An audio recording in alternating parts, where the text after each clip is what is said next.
Someone sent you a video today. A woman smiles into the camera, confident, like she knows something about you. Above her head, the text reads, 5 facts about men who treat their birthday like a normal day. And maybe you laughed it off. Maybe you scrolled past it. Or maybe, just maybe, you watched it twice. Because every single word hit a little too close to home. You don't make a big deal out of your birthday. You never have. People ask you what you want, and you say, nothing. And you mean it. The internet calls you low maintenance, mature, strong. But what if I told you that strength has a shadow side that nobody's talking about? What if what looks like peace is actually an old wound that never healed? Stay with me, because this one's going to get real. And before we go any further, if you're new here, this channel is where we dig into the psychology behind the things men do but never talk about. Hit subscribe and the bell. You're going to want to be here for this.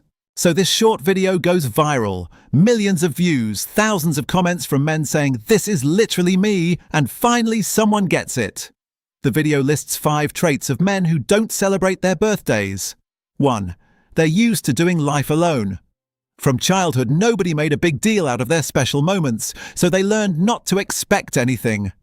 2. They're naturally low maintenance. Gifts, parties, noise, it was never their thing. Peace is their real celebration. 3. They pour into others more than they receive. They're the strong one, the one everyone calls. But when it's their turn, they don't want to feel like a burden. 4. They've learned to make themselves happy. A quiet meal. A moment alone. It's enough. They're used to creating their own joy. 5. They measure life in progress, not dates. A new year isn't about cake. It's about whether they've grown, improved, achieved something. Now, read that list again. The comments section loved it. Women were sharing it, saying this is the type of man you want.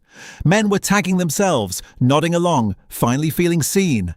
And on the surface, it sounds like a compliment. But here's the question nobody in that comment section asked. How did he get this way? Let's talk about what's really going on here. Psychologists call it emotional self-sufficiency, and in moderate doses, it's genuinely healthy. The ability to regulate your own emotions, to find joy independently, to not collapse when you don't get external validation. That's resilience. That matters. But there's a line, and a lot of men crossed it a long time ago, without ever choosing to.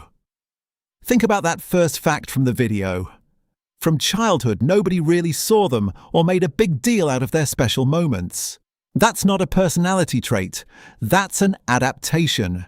When a child doesn't get their emotional needs met consistently, no celebration, no acknowledgement, no "you matter," the brain doesn't just shrug it off. The brain is a survival machine. It recalibrates. It says, okay, needing things is dangerous. Expecting things leads to pain. So let's stop needing. Let's stop expecting. And over time, that recalibration becomes identity. The child becomes a man who genuinely believes he doesn't want anything, who tells himself that alone time is his preference, not his default, who mistakes the absence of need for peace. Psychologists have a name for this pattern: avoidant emotional processing.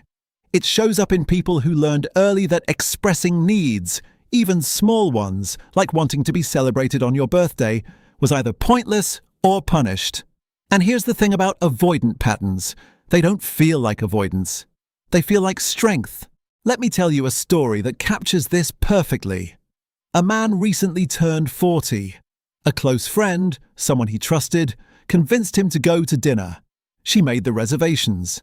She chose a steakhouse he'd wanted to try. She knew he liked things quiet and low-key, so she kept it simple. Just the two of them. She planned to pay, and he had told himself he would let her. But when the check came, something shifted. Deep in his brain, something activated, something old, something trained.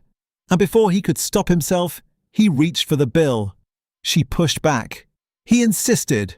He paid, and he couldn't explain why, because logically, it made no sense.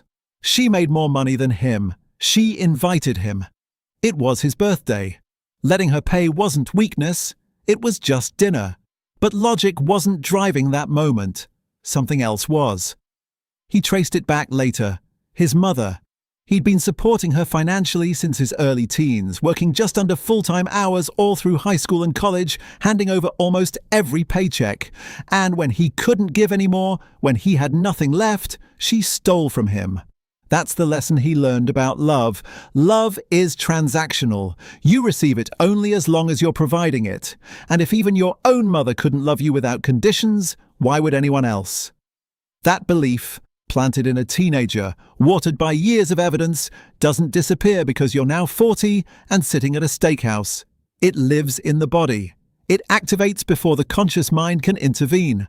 And that's why he paid. Here's the uncomfortable truth that nobody in that viral video's comment section said out loud. A lot of what we call strength in men is actually unprocessed pain wearing a very convincing costume. The man who never asks for anything. Maybe he learned that asking leads to rejection. The man who insists on paying. Maybe he was taught that his value is tied entirely to what he provides. The man who doesn't want a birthday celebration. Maybe he simply stopped believing he deserved one. And the culture around us doesn't just allow this. It applauds it. We make viral videos celebrating men for not needing anything. We call them low maintenance like it's a gold star. We hold up emotional unavailability as maturity. We romanticize the man who suffers quietly, provides endlessly, and never asks for his turn. Chris Rock once said, "Only women, children, and dogs are loved unconditionally." A lot of men heard that and nodded, not because they believe it's right, but because it matches what their life has shown them. And that right there is the wound. Not the quiet birthday, not the preference for solitude. Those can be genuine. The wound is the belief underneath, I am only worth what I give. Now, I'm not here to tell you that you need to throw yourself a party. I'm not saying you should suddenly love birthday cake and balloons if that genuinely isn't you. But there's a difference between choosing simplicity and being incapable of receiving. Ask yourself honestly when someone tries to do something for you, pay for a meal, give you a gift, celebrate you in any small way. What happens inside your chest? Is it genuine comfort with simplicity? Or is there a quiet panic? A need to deflect, to redirect, to immediately give something back so the debt doesn't sit there. Because that panic, that impulse, that's not personality. That's a protective response. And it's protecting you from something that happened a long time ago in a situation that no longer exists. The men in that comment section, the ones who said, "This is me," and felt seen, many of them are carrying enormous weight. The weight of always being the strong one. The weight of a love they were only allowed to earn, never freely receive, and they deserve to put it down. Not all at once, not in some dramatic transformation, but slowly, starting with something small, like letting a friend pay for dinner on your birthday, like saying thank you when someone acknowledges you, instead of deflecting with, "It's no big deal," like sitting with the discomfort of being cared for and not immediately running from it. That discomfort you feel when someone tries to celebrate you? That's not modesty. That's the edge of your healing. And healing doesn't mean becoming someone you're not. It means giving yourself permission to receive what you've been quietly starving for all along. The video was right about one thing. These men are worth appreciating, worth celebrating. But so are you. And not just on one day a year. Not just when you've earned it. Not just when you've given enough. Right now, as you are. If this hit something in you, share it with a man in your life who might need to hear it. And drop a comment below. Do you celebrate your birthday? Or are you that guy? I read every single one. See you in the next one.